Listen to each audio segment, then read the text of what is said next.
Letter Vedic period का जल्दी से रिवीजन करते हैं एसएससी सीजीएल के लिए। लेटर वैदिक पीरियड 1000 बीसी से 600 बीसी इसका टाइम पीरियड हमें देखने को मिलता है।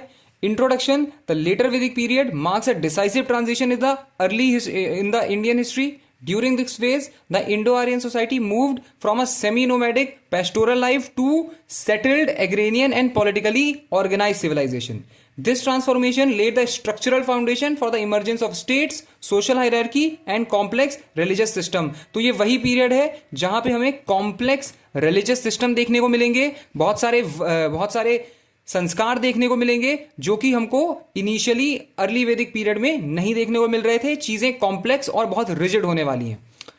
ज्योग्राफिकल एक्सपेंशन की हम बात कर लेते हैं पहले जरा। Geographical expansion early Vedic period में क्या हुआ करता था? अर्ली वैदिक पीरियड में हम नॉर्थ वेस्ट रीजन में रहा करते थे, सप्त सिंधु रीजन में रहा करते थे, लेकिन लेटर वैदिक पीरियड में हम ईस्टवर्ड मूव करने लगे हैं, ईस्टवर्ड एक्सपैंड करने लगे हैं। The centre of activity shifted to the fertile plains of Ganga Yamuna Doab along with regions like Kuru, Panchala, कोसाल और विदेहा। गंगा यमुना दोआब की ओर हम बढ़ने लगे हैं लेटर वैदिक पीरियड में, और हमको कुरु, पंचाल, कोसाल और विदेहा जैसे नए नए क्लैंस भी दिखाई देने लगेंगे। दिस एक्सपेंशन ये क्यों हुआ था? ये इसलिए हुआ था क्योंकि हमने 1000 बीसीई में हमने आयरन को डिस्कवर किया था। आयरन डिस्कवरी हो जाती है, याद रखना। इंडियन सब कॉन्टिनेंट में 1000 बीसी में आयरन की डिस्कवरी हो जाती है, और आयरन की डिस्कवरी होने के बाद iron enabled large scale forest clearance and establishment of permanent agricultural settlement. जो गंगा यमुना दोआब हुआ करता था ये एक्सट्रीमली फर्टाइल एरिया हुआ करता था। यहां पे बड़े बड़े पेड़ हुआ करते थे, जिसकी वजह से कॉपर, ब्रॉन्ज और स्टोन के टूल से इस एरिया को क्लियर कर पाना नामुमकिन था। इसीलिए 1000 बीसी में जब हमने आयरन को डिस्कवर कर लिया, तब हमने लार्ज स्केल फॉरेस्ट क्लियरेंस शुरू कर दिया। बड़े स्केल पे यहां पे जो बड़े बड़े पेड़ पौधे हुआ करते थे, जंगल हुआ करते थे, उनको हमने क्लियर करना शुरू कर दिया और हम ईस्टवर्ड मूव करने लगे लेटर वैदिक पीरियड में। This geographical shift is crucial because it marks the beginning of settlement of life and the rise of territorial states instead of tribal grouping. तो पहले जो ट्राइबल ग्रुपिंग हुआ करती थी, क्योंकि नॉर्थ वेस्ट वाले रीजन में जहां पे बहुत ज्यादा रिसोर्सेज की अवेलेबिलिटी नहीं होती है, वहां पे छोटी छोटी ट्राइब्स में रहना, एक दूसरे की ट्राइब को अपीज करना इंपॉर्टेंट हुआ करता था। वहीं जब हम ईस्टवर्ड मूव होने लगे, यहां पे एक्सेस अवेलेबिलिटी ऑफ रिसोर्सेज की वजह से हमें बड़े बड़े टेरिटोरियल स्टेट्स देखने को मिलेंगे। पहले हमें ये टेरिटोरियल स्टेट्स देखने को नहीं मिले थे। पहले अर्ली वैदिक पीरियड में छोटे छोटे ट्राइब्स हुआ करते थे, लेकिन क्योंकि लेटर वैदिक पीरियड में हम जिस जगह पे मूव कर रहे हैं वो इतना रिसोर्सफुल एरिया है कि अब फाइनली टेरिटोरियल स्टेट्स बनने की पॉसिबिलिटी इमर्ज होगी और तुम्हें बहुत बड़े बड़े टेरिटोरियल स्टेट्स देखने को मिलेंगे। पॉलिटिकल ऑर्गेनाइजेशन एक बहुत बड़ा चेंज आने वाला है यहाँ पे। Political organization underwent a major transformation from tribal governance to organized monarchy. Tribal governance से हम organized monarchy की ओर बढ़ने लगे हैं। क्यों? Kingship became hereditary and authority of the king increased significantly. ऐसा क्यों हुआ? किंग की अथॉरिटी सिग्निफिकेंटली बढ़ने क्यों लगी? क्योंकि king was no longer just a tribal leader. Early Vedic period में किंग एक ट्राइबल लीडर हुआ करता था, जिसको सभा और समिति वाली असेंबलीज मिलकर चुना करती थी। लेकिन अब किंग क्या हो गया है? एक powerful ruler who claimed divine sanction for his authority. अब जो किंग है वो डिवाइन सैंक्शन को क्लेम कर रहा है। वो ये कह रहा है कि मैं राजा सिर्फ एक तुम्हारा लीडर नहीं हूं, मुझे तो भगवान ने, जिन गॉड्स को ये मानेंगे, किंग ऐसा दिखा देगा कि मुझे उस भगवान ने चुना है तुम्हारा लीडर बनने के लिए। मैं तो खुद ही भगवान द्वारा अपॉइंटेड राजा हूं, तुम मुझे नहीं बदल सकते। और इस पूरे प्रोसेस को हम क्या कहते हैं? इस प्रोसेस को हम कहते हैं डिवाइन किंगशिप, जहां पे राजा भगवान ऐसा लोगों के दिमाग में डाल दे कि हम, मुझे तो भगवान ने चुना है, मुझे नॉर्मल लोग कैसे हटा सकते हैं। इससे राजा की पोजीशन बहुत ज्यादा स्ट्रेंथेंड हो गई और हम मोनार्की की ओर बढ़ने लगे। हम पहले ट्राइबल डेमोक्रेसी हुआ करते थे और अब हम मोनार्की की ओर बढ़ने लगे। Large kingdom such as Kuru, Panchala became prominent political centres. These were among the earliest example of structured Indian history states in Indian history. तो सबसे पहले इंडियन स्टेट्स, सबसे पहले राष्ट्र हमको कौन से देखने को मिल रहे हैं इंडिया में? कुरु और पंचाल इंडियन सब कॉन्टिनेंट में। Okay, earlier institutions like sabha samiti which played an important role in decision making during the Rigvedic period declined in importance। सभा और समिति जो कि पहले राजा को कंट्रोल में रखा करते थे, अब उनकी इंपॉर्टेंस कम होती हुई नजर आ रही है और धीरे धीरे खत्म हो जाएगी। पावर सारी की सारी सेंट्रलाइज्ड हो गई है, राजा ऑल माइटी ऑल पावरफुल आदमी बन के नजर आ रहा है। Administrative officials also became more defined. Important functionaries like purohit, senani, gramani and officials responsible for taxation and record keeping. This indicates the beginning of bureaucratic structure। bureaucratic structure बन के नजर आ रहा है, यानी इंपॉर्टेंट ऑफिसर्स जैसे पुरोहित जो कि चीफ प्रीस्ट हुआ करता है, सेनानी जो कि कमांडर इन चीफ है आर्मी का, और ग्रमणी जो कि विलेज का लीडर है, इनके रोल्स और ज्यादा डिफाइन हो गए हैं। इन्हें अब एग्जैक्टली पता है इन्हें करना क्या है और अपनी पोजीशन को बने रहने के लिए किन लोगों को अपीज करना है। ये भी चीजें अब बहुत ज्यादा इनको क्लियर हो गई हैं, चीजें आसान हो गई हैं इनके लिए। सोशल स्ट्रक्चर पे आ जाते हैं जो कि सबसे बड़ा हिट लेने वाला है लेटर वैदिक टाइम पीरियड पे। लेटर वैदिक टाइम पीरियड में कंसोलिडेशन और रिजिडिफिकेशन हमें दिखाई देता है वर्ण सिस्टम का। वर्ण सिस्टम रिजिड हो जाने वाला है, काफी कठोर हो जाने वाला है। अब इससे बच के नहीं निकला जा सकता। सोसाइटी पहले भी 4 वर्ण में डिवाइडेड थी, ब्राह्मण, क्षत्रिय, वैश्य और शूद्र। पहले भी ऐसा था, लेकिन पुराने पीरियड के जैसे अब वर्ण सिस्टम फ्लेक्सिबल नहीं रहा। अब ये हेरिडिटरी बन गया है, रिजिड बन गया है। पहले क्या हुआ करता था, आपके पिता अगर ब्राह्मण हैं, पहले के अर्ली ऋग्वेदिक पीरियड में अगर आपके पिता ब्राह्मण हैं तो आप फिर भी आप शूद्र हो सकते हो अपने काम से। लेकिन लेटर वैदिक पीरियड में अगर आपके पिता ब्राह्मण हैं तो आप चाहे कुछ भी कर रहे हैं, आप भी ब्राह्मण ही होंगे। अगर आपके पिता शूद्र हैं तो लेटर वैदिक पीरियड में, अब के समय में, आप चाहे कुछ भी कर लें, आप शूद्र ही होंगे।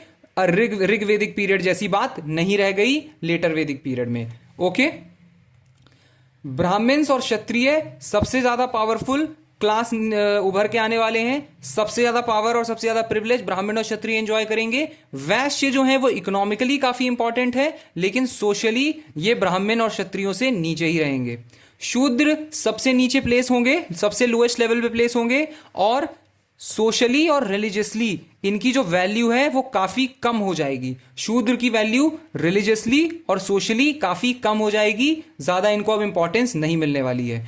वुमेन की पोजीशन खराब होने लगेगी, वुमेन की पोजीशन डिक्लाइन हो जाती है ऋग्वेदिक पीरियड के कंपैरिजन में। Although the women could still participate in certain intellectual and religious activities, their freedom became increasingly restricted. They were excluded from political assemblies and practices like child marriage began to emerge. उनको बाहर निकाल दिया जाता है political assemblies से, और child marriage की शुरुआत भी हमको लेटर वैदिक पीरियड में होती हुई दिखाई देती है। इंपॉर्टेंट पॉइंट है, याद रखना। ओके, वुमेन की कंडीशन खराब हो रही है अब। Institution of family began more patriarchal और भी ज्यादा हो जाएगी। पहले भी पेट्रियार्कल थी, अब और ज्यादा हो जाएगी, और फादर का और भी ज्यादा कंट्रोल हो जाएगा फैमिली पे। इकोनॉमिक लाइफ की बात करते हैं। इकोनॉमिक लाइफ शिफ्टेड फ्रॉम, पहले सिर्फ और सिर्फ पेस्टोरलिज्म हुआ करता था, लेकिन अब एग्रीकल्चर हमारा प्राइमरी सोर्स ऑफ लाइवलीहुड बनता हुआ नजर आ रहा है। Land became the most valuable source. पहले क्या सबसे ज्यादा वैल्यूएबल सोर्स हुआ करती थी अर्ली वैदिक पीरियड में? अर्ली वैदिक पीरियड में कैटल सबसे ज्यादा इंपॉर्टेंट हुआ करता था, लेकिन अब लैंड सबसे ज्यादा इंपॉर्टेंट सोर्स हो गया है। क्यों? क्योंकि हम जिस एरिया में आ गए हैं वहां का लैंड बहुत फर्टाइल है, वहां एग्रीकल्चर बहुत आराम से हो सकता है, इसीलिए land is the most valuable resource for the people in later Vedic period. Crops जैसे राइस, व्हीट, बार्ले, पल्सेस, इनका कल्टीवेशन बहुत बड़े स्केल पे शुरू हो जाएगा। They use iron tool significantly, the use of iron tool significantly improved agricultural productivity. Obvious सी बात है, आयरन जो है बहुत ठोस टूल होता है, इसलिए एग्रीकल्चर बहुत ज्यादा बेहतर हो जाएगा, इंप्रूव हो जाएगा। क्यों? क्योंकि आयरन आयरन के कठोर टूल से मिट्टी को अच्छे से खोदा जा सकता है, पेड़ों को साफ किया जा सकता है, खेती में आसानी होने वाली है। The plough was widely use, sometimes drawn by multiple oxen, indicating advance farming techniques. अब हम बैलों का भी इस्तेमाल करने लगेंगे। बैल से हल से खेतों को जोतने लगेंगे बैलों का इस्तेमाल करके, हमारी जो मशीनरी है, फार्मिंग टेक्निक्स हैं, वो इंप्रूव होने लगेंगी. There was also a diversification of occupations. Various professions such as carpenter, blacksmith, chariot makers, and plotters emerged, reflecting increasing specialization in labor. Carpenters तुम्हें नजर आएंगे, ब्लैकस्मिथ नजर आएंगे, चैरियट मेकर्स नजर आएंगे, वीवर्स नजर आएंगे और पॉटर्स तुम्हें नजर आएंगे लेटर वैदिक पीरियड में बाहर निकलते हुए. Trade and commerce began to develop. Trade और कॉमर्स दिखाई दे रहा है बनता हुआ. Although it was not yet highly advanced, the concept of organized merchants group, guild, श्रेणीज started to appear. श्रेणी यू क्या हुआ करती थी? मर्चेंट ग्रुप्स हुआ करते थे. बड़े बड़े मर्चेंट्स, बड़े बड़े व्यापारियों के ग्रुप हुआ करते थे जिनके पास बहुत पैसा हुआ करता था. और श्रेणी ही, जब किसी राजा को युद्ध पे जाना होता था तो कई बार वो श्रेणी जो कि मर्चेंट गिल्ड हुआ करते थे, इनसे पैसा उधार लेता था ताकि वो अपने लिए अपनी सेना के लिए सामान खरीद सके, औजार खरीद सके. बड़े बड़े एम्पायर्स श्रेणीज के ऊपर काफी ज्यादा आधारित होने लगेंगे. और ये जो श्रेणीज हैं ये हमें सिर्फ और सिर्फ लेटर वैदिक पीरियड ही नहीं, ये हमें आगे जाके गुप्तास टाइम तक भी नजर आएंगे. ये बहुत लंबे समय तक छुप के रहेंगे, सामने बहुत ज्यादा नहीं आएंगे. सामने राजा ही रहेगा, लेकिन बहुत हद तक पावर श्रेणीज के हाथ में हमें श्रेणी के हाथ में कंसोलिडेट होती हुई भी नजर आती है. पीजीडब्ल्यू एज कहते हैं लेटर वैदिक एज को. पीजीडब्ल्यू एज यानी पेंटेड ग्रे वेयर कल्चर. जब हम आर्कियोलॉजिकल एविडेंस ढूंढने चलते हैं लेटर वैदिक एज की, तो हमें कौन सा आर्कियोलॉजिकल एविडेंस नजर आता है? Painted grey ware. Painted grey ware, ware मतलब पॉट नजर आता है. Painted grey ware is associated with this period and provides important archaeological evidence of material life and settlement patterns. Religion की बात कर लेते हैं जो काफी बदलने वाला है लेटर वैदिक पीरियड में. पहले के समय में क्या हुआ करता था? जो गॉड्स इंपॉर्टेंट हुआ करते थे, अब वो गॉड्स उतने ज्यादा इंपॉर्टेंट नहीं रहेंगे. पहले वरुण, इंद्र, अग्नि बहुत इंपॉर्टेंट हुआ करते थे, लेकिन यहां पे हमको प्रजापति, विष्णु, ये सब इंपॉर्टेंट, इनकी इंपॉर्टेंस बढ़ती हुई नजर आएगी. चलो जानते हैं क्या है. Religion in later Vedic period became more complex and ritualistic. Complex हो जाएगा, रिचुअलिस्टिक हो जाएगा.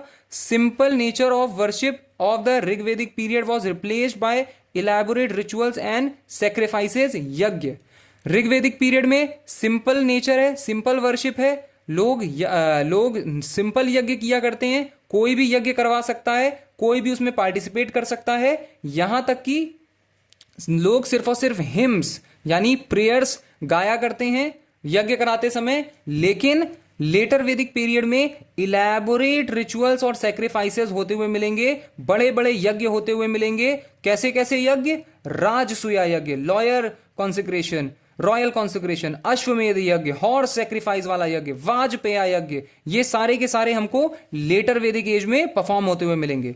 These rituals were conducted by Brahmins which significantly improved their importance in society. क्योंकि कोई भी यज्ञ हो वो सिर्फ और सिर्फ ब्राह्मण ही करवाएगा, इसीलिए ब्राह्मण्स की जो इंपॉर्टेंस है सोसाइटी में वो ज्यादा निखर के आने लगेगी सामने.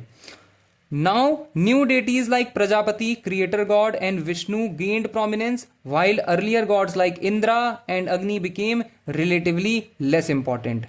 प्रजापति यानी क्रिएटर गॉड, विष्णु और प्रजापति, इनकी इंपॉर्टेंस तुम्हें बढ़ती हुई नजर आती है. और जो पुराने गॉड्स थे जैसे इंद्र, अग्नि, जिनकी बहुत ज्यादा पहले पूजा हो रही थी. इंद्र के लिए तो ऋग्वेदा में 250 हिम्स हैं, अग्नि के लिए ऋग्वेदा में 200 हिम्स हैं. ये सब की इंपॉर्टेंस अब कम होती हुई तुम्हें नजर आएगी.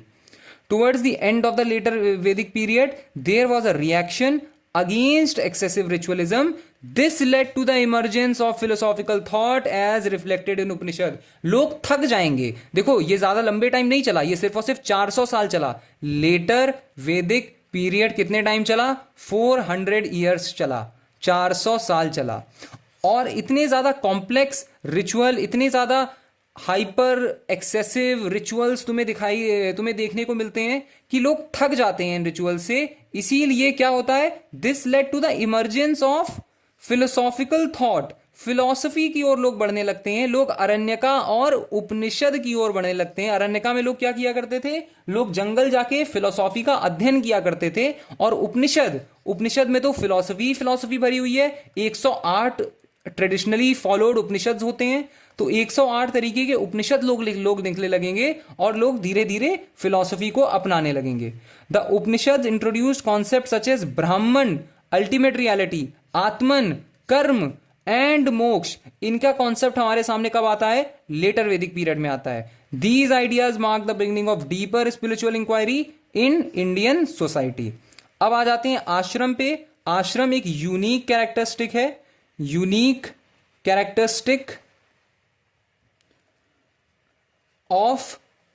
Of later Vedic period. Ashram एक ऐसी चीज है जो कि हमने ऋग वैदिक पीरियड में नहीं देखा था, लेकिन लेटर वैदिक पीरियड में हमें देखने को मिलता है। तो क्या क्या है आश्रम, आश्रम होता क्या है? आश्रम अपनी लाइफ को अलग अलग फेजेस में डिवाइड कर देने को आश्रम कहा गया।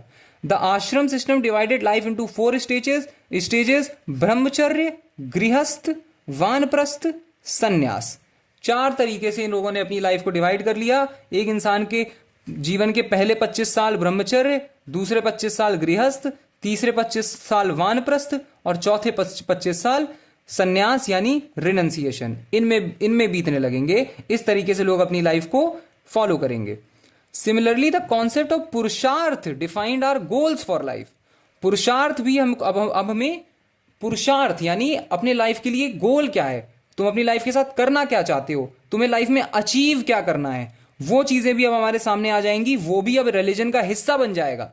पहले ये सारी चीजें रिलीजन का हिस्सा नहीं थी, अब बन जाएंगी। और 4 पुरुषार्थ नजर लोगों के सामने आएंगे कि सबसे पहला चीज तुम्हें क्या करना है, अपनी ड्यूटी फॉलो करनी है, धर्म फॉलो करना है, माँ बाप की सेवा, परिवार को आगे बढ़ाना, परिवार के लिए ठीक काम करना, अपने धर्म को फॉलो करना है। अर्थ, धर्म, अर्थ यानी वेल्थ को कंसोलिडेट करना है, तुम्हें और पैसे कमाने हैं। काम, डिजायर, मोक्ष, और फाइनली लिबरेट होना है, लिबरेशन तुम्हें प्राप्त करनी है। तो धर्म, अर्थ, काम, मोक्ष, ये 4 पुरुषार्थ हमको लेटर वैदिक पीरियड में देखने को मिलते हैं। आगे बढ़ते हैं।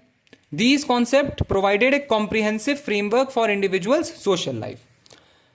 अलग अलग तरीके की मैरिजेस देखने को मिलेंगी, विवाह देखने को मिलेंगे। Marriage became an important social institution and different forms of marriages were recognised. Some of the major types of marriages are Brahma vivaha. सबसे पहले तरीके की शादी कौन सी, ब्रह्म विवाह। क्या होता है ब्रह्म विवाह? Marriage with the consent of brides family. Bride की फैमिली से कंसेंट लेके जब शादी करी जाती है उसको ब्रह्म विवाह कहते हैं। दैव विवाह क्या होता है? Marriage where the bride is given to the priest से जब शादी करी जाती है उसको दैव विवाह कहा जाएगा। अर्श विवाह क्या है? Marriage involving symbolic gifts. गंधर्व विवाह क्या है? Marriage by mutual consent. और असुर, राक्षस एंड पिशाच विवाह भी हमें देखने को मिलता है, जो कि नीचे दर्जे का विवाह है, जिसको एथिकल नहीं माना जाता लेटर वैदिक पीरियड में। असुर, राक्षस और पिशाच विवाह। आगे बढ़ते हैं।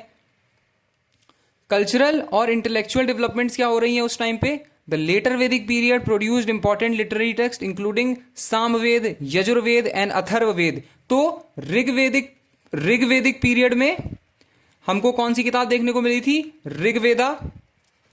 उसी तरीके से लेटर वैदिक पीरियड में हमें कौन सी किताब देखने को मिल रही हैं? सामवेद, यजुर्वेद, अथर्ववेद। बाकी के जो 3 वेद हैं वो हमें लेटर वैदिक पीरियड में देखने को मिल रहे हैं। उसी के साथ साथ ब्राह्मणा, अरण्यका और उपनिषद भी लेटर वैदिक पीरियड में ही निकल के आ रहे हैं।